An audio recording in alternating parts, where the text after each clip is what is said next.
Hello दोस्तों, मेरे YouTube channel पर आपका स्वागत है।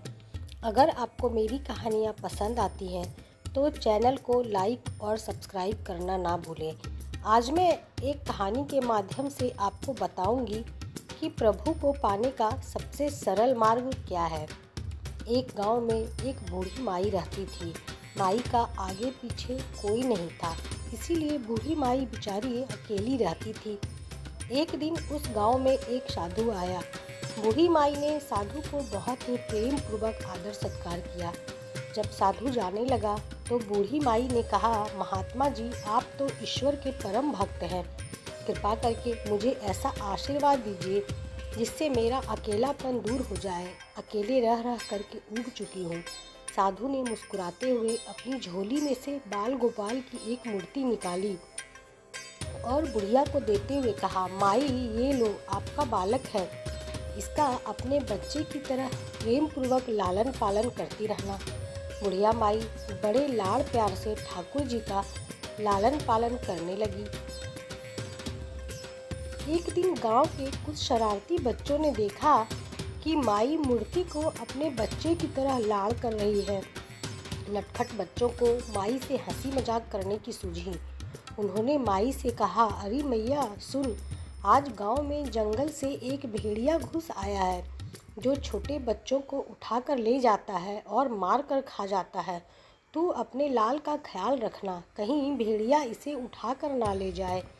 बुढ़िया माई ने अपने बाल गोपाल को उसी समय कुटिया में विराजमान किया और स्वयं लाठी लेकर दरवाजे पर पहरा लगाने के लिए बैठ गई।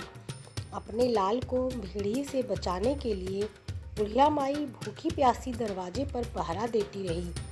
पहरा देते देते एक दिन बीता, फिर दूसरा, तीसरा, चौथा और पांचवा दिन भी बीत गया। बुढ़िया माई 5 दिन और 5 रात लगातार बगैर पलके झपकाए भेड़िए से अपने बाल गोपाल की रक्षा के लिए पहरा देती रही।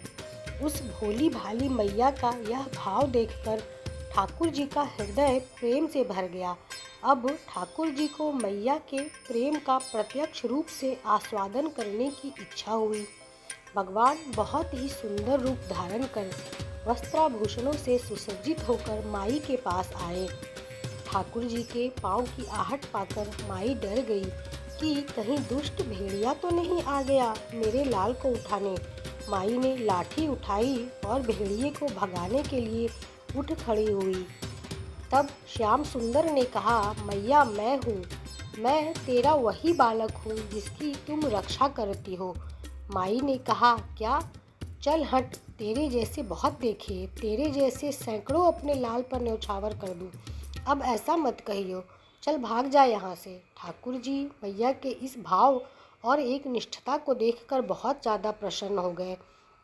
ठाकुर जी मैया से बोले, अरे मेरी भोली मैया, मैं त्रिलोकीनाथ भगवान हूँ, मुझसे जो चाहे वर मांग ले, मैं तेरी भक्ति से प्रसन्न हूँ। बुढ़िया माई ने कहा, अच्छा आप भगवान हो, मैं आपको 100 प्रणाम करती हूँ। कृपा कर मुझे यह वरदान दीजिए कि मेरे प्राण प्यारे लाल को भेड़िया ना ले जाए।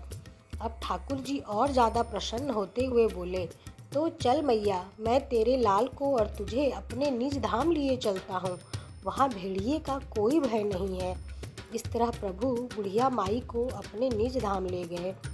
इस कहानी से शिक्षा मिलती है कि हमें अपने अंदर बैठे ईश्वरीय अंश की काम, क्रोध, लोभ, मोह और अहंकार रूपी भेड़ियों से रक्षा करनी चाहिए। जब हम पूरी तरह से तन्मय होकर अपनी पवित्रता और शांति की रक्षा करते हैं तो एक न एक दिन ईश्वर हमें दर्शन जरूर देते हैं। भगवान को पाने का सबसे सरल मार्ग है भगवान को प्रेम करो, निष्काम प्रेम, जैसा बुढ़िया माई ने किया था। राधे कृष्णा, राधे कृष्णा। जय श्री राम।